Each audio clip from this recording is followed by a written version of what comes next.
औज़ुबिल्लाहिमिनश्शैतानिर्रजीम बिस्मिल्लाहिर्रहमानिर्रहीम। अस्सलाम वालेकुम नाज़रीन, दवाखाना हकीम तालिब साइंस से मैं हकीम इफ्तिखार तालिब बात कर रहा हूँ। अच्छा, आप लोग सोच रहे होंगे कि आज मैं क्यों बाहर वीडियो बना रहा हूँ, मतलब किस जगह पे आया हूँ।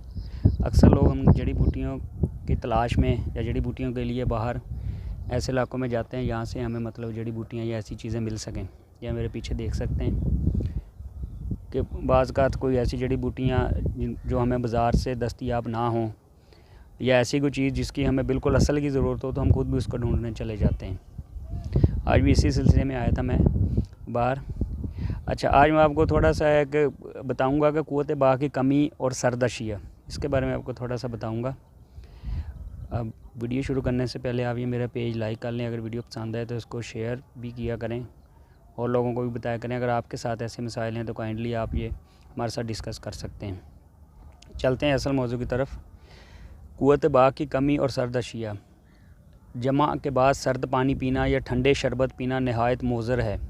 अलबत्ता गर्म दूध, शहद, देसी अंडे की जर्दी मुफीद है। बाद अज़ हम बिस्तरी सर्द हवा से बदन को बचाना चाहिए और गर्म पानी से गुस्ल करना चाहिए। मौसम सरमा में खसूसियत के साथ इसकी एहतियात करनी चाहिए। ज़ूफ़े बाह के मरीज़ों में इस बात का ज़रूर ख्याल रखना चाहिए कि वो अंदरूनी या बैरूनी तौर पर कोई ऐसी चीज़ इस्तेमाल ना करें जिससे सर्दी ज़्यादा पैदा होने का अंदेशा हो।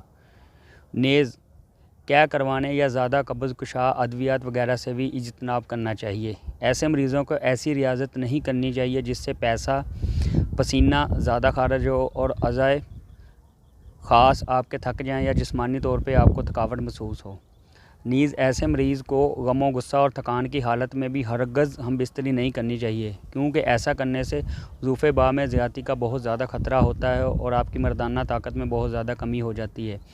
अगर आपके साथ भी ऐसे मसाइल हैं तो दिए गए नंबर पर रब्ता करके अपने ये मसाइल आसानी से हल करवा सकते हैं। उम्मीद है आपको मेरी ये वीडियो पसंद आई होगी। अल्लाह ताला आपको सेहत और तंदुरुस्ती दे। दुआ में याद रखिएगा। ओके, अल्लाह हाफ़िज़।